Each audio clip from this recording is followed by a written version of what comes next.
بسم اللہ الرحمن الرحیم۔ السلام علیکم، ویلکم ٹو مائی چینل کہانی سینٹرل آفیشیل۔ اگر آپ نے اب تک میرے چینل کو سبسکرائب نہیں کیا تو اس کو سبسکرائب کیجیے اور بیل آئیکن کو پریس کیجیے۔ اس طرح سے آپ کو میرے آنے والی تمام ویڈیوز کا نوٹیفیکیشن بر وقت ملتا رہے گا۔ چلیں بچو، کہانی کا اگلا ایپیسوڈ شروع کرتے ہیں۔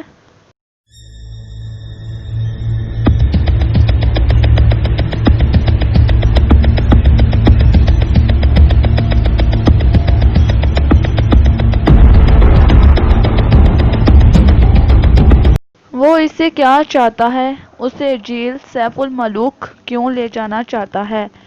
رشا ملوک کی تصویر اس نے کیوں اڑائی؟ وہ اسے اس قدر اہمیت کیوں دے رہا ہے؟ اس کا میزبان کیوں بنا ہوا ہے؟ ان ساری باتوں کے پیچھے کیا سازش چھپی ہوئی ہے؟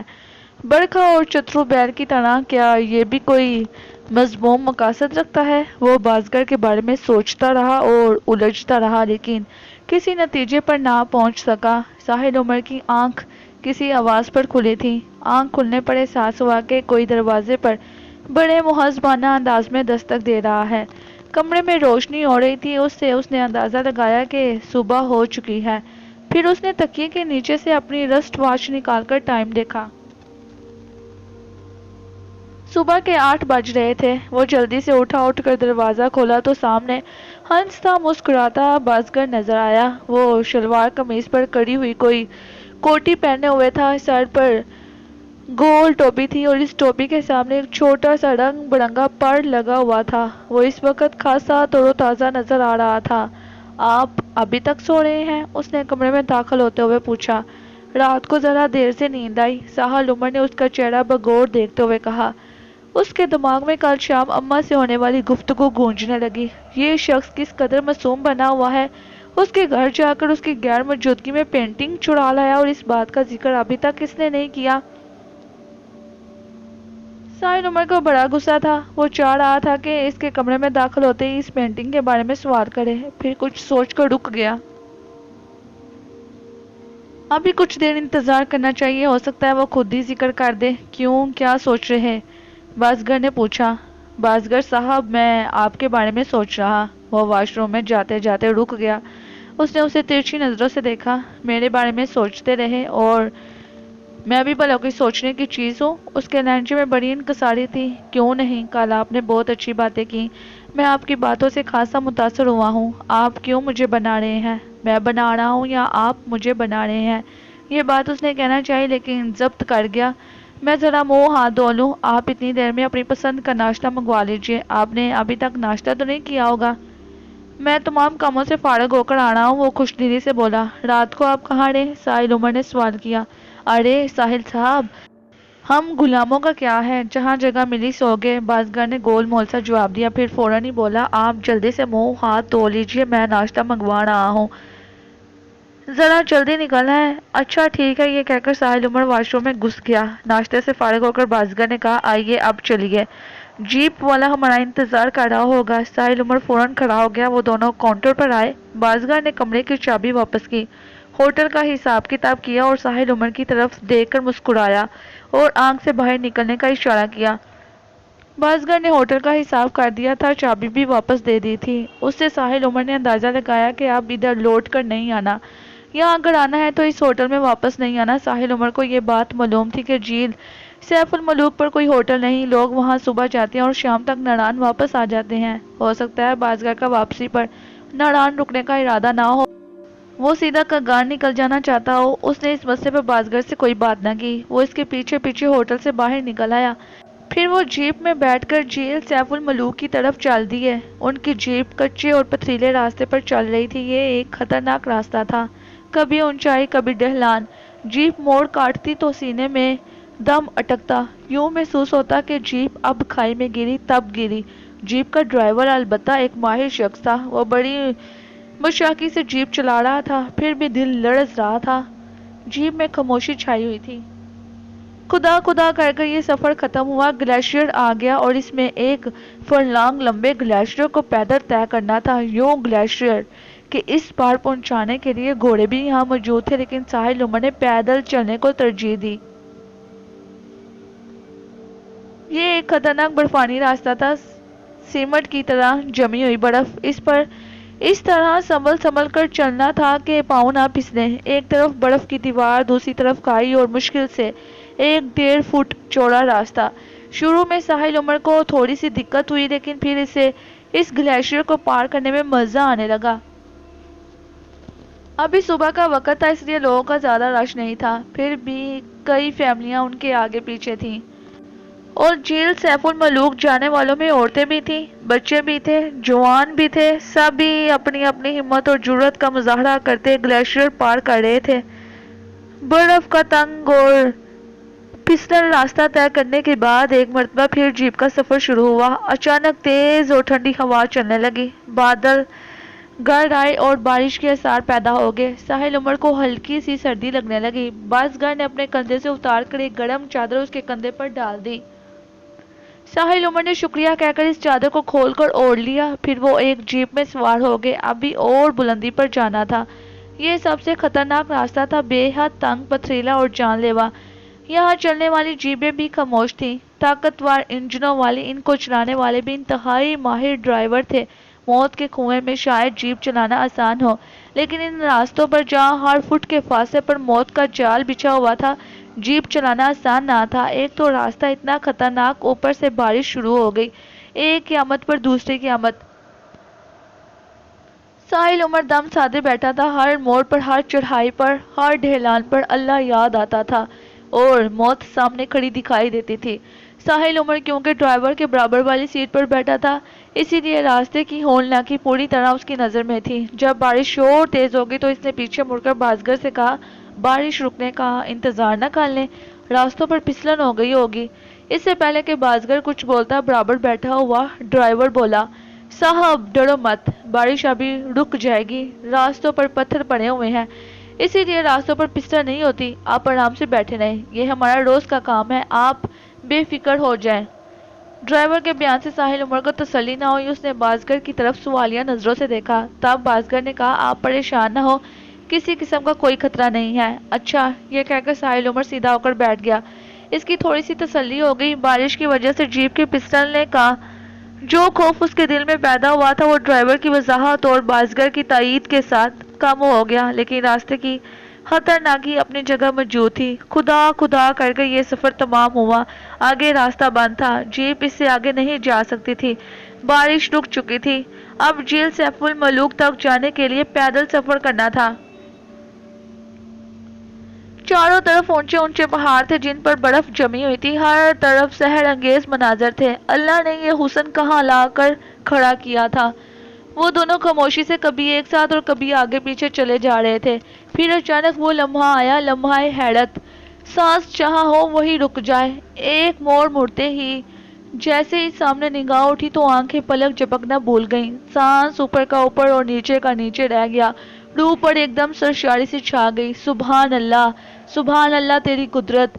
سامنے جھیل سیف الملوک تھی، ساحل عمر آرٹسٹ تھا، نازک دل اور حساس دماغ رکھنے والا۔ وہ تو اس منظر کو دیکھ کر حیران سا رہ گیا، اسے یوں محسوس ہوا جیسے ہر چیز ایک لمحے کو ساکت ہو گئی ہو، اس نظارے کے علاوہ ہر نظارہ مٹ گیا ہو۔ اس جھیل کے حسن کے بارے میں اس نے جو کچھ سنا تھا اس سے بڑھ کر پایا تھا۔ یہ جھیل تخلیق کرنے والے کی نادر پینٹنگ تھی، ایک ایسی پینٹنگ جسے دیکھ کر قدم چلنا بھول جائیں، آنکھیں پلکیں جھپکانا بھول جائیں، دل دھڑکنا بھول جائے اور روح کو سانس لینا یاد نہ رہے۔ اے اللہ، تیرا کوئی جواب نہیں، تو نے کہاں لا کر یہ پینٹنگ نصب کی اور پھر اسے نمائش کے لیے، انسانوں کے لیے کھولا۔ وہ پہلا شخص کون ہوگا جس نے جھیل سیف الملوک کو دریافت کیا؟ پھر پہاڑوں کا سینہ چھلنی کر کے ان پر راستوں کا جال بچھایا گیا۔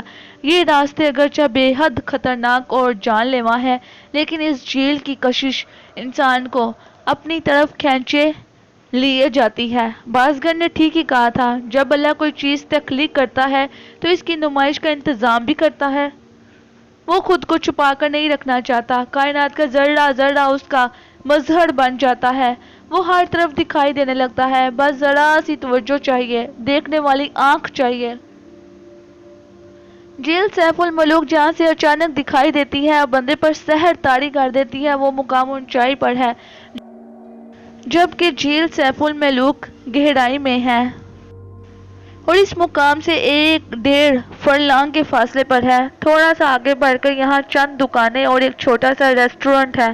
اس کے بعد ڈھلان شروع ہو جاتی ہے۔ جھیل پر کسی قسم کا کوئی ہوٹل وغیرہ نہیں۔ جھیل سیف الملوک برف پوش پہاڑوں میں گڑی ہے۔ ان پہاڑوں کے دامن میں یہ پیالہ نما جھیل ہے۔ یہ ہے وہ جھیل جس کے بارے میں کہا جاتا ہے کہ یہاں پریاں اترتی ہیں۔ ساحل عمر نے سوچا کہ اگر یہ بات مشہور ہے تو اس میں ضرور صداقت ہوگی، کیونکہ پریوں کو اترنے کے لیے اس سے کم حسین جگہ نہیں چاہیے۔ اگرچہ ساحل نے پریاں نہیں دیکھی تھی، لیکن بچپن میں جو کہانیاں سنی تھی ان سے یہ تصور ابھرتا تھا کہ پریاں بہت خوبصورت ہوتی ہیں۔ ہر خوبصورت چیز کے لیے خوبصورت جگہ ہی درکار ہوتی ہے۔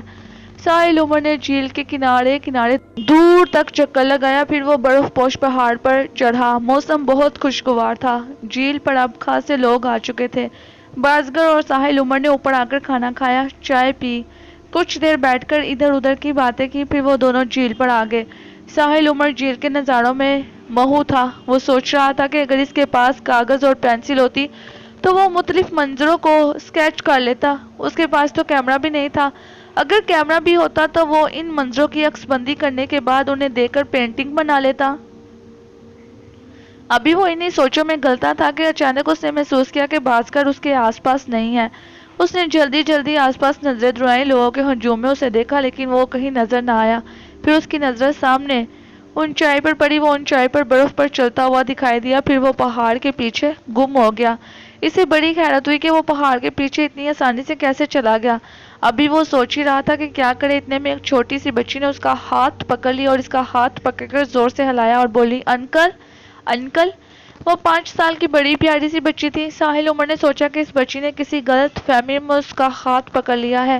اس نے حیرت سے اسے دیکھا۔ انکل انکل، اس نے پھر کہا۔ جی؟ ساحل عمر اس کی طرف متوجہ ہوا۔ آپ کو ہماری باجی بلا رہی ہیں۔ کہاں ہے آپ کی باجی؟ وہ سامنے، لڑکی نے ایک طرف اشارہ کیا۔ ساحل عمر نے نظر اٹھائی تو قریب ہی ایک فیملی موجود تھی۔ ان میں 3-4 لڑکیاں آگے کھڑی تھیں۔ ان چاروں لڑکیوں میں سے ایک لڑکی سب سے آگے تھی۔ وہ حیرت زدہ ہو کر اس کی طرف دیکھ رہی تھی۔ ساحل عمر اس لڑکی کو یا ان لڑکیوں میں سے کسی کو نہیں جانتا تھا۔ بچی ہاتھ پکڑ کر اسے آگے کی طرف کھینچنے لگی تو وہ اس کے ساتھ چلا۔ کچھ یہ آگے بڑھا، کچھ وہ لڑکیاں اس کی طرف بڑھی۔ قریب ہونے پر وہ لڑکی بولی، معاف کیجیے گا، میں یہ پوچھنا چاہ رہی تھی کہ کیا آپ ساحل عمر ہیں؟ جی میں ساحل عمر ہوں، لیکن آپ نے مجھے کیسے پہچان لیا؟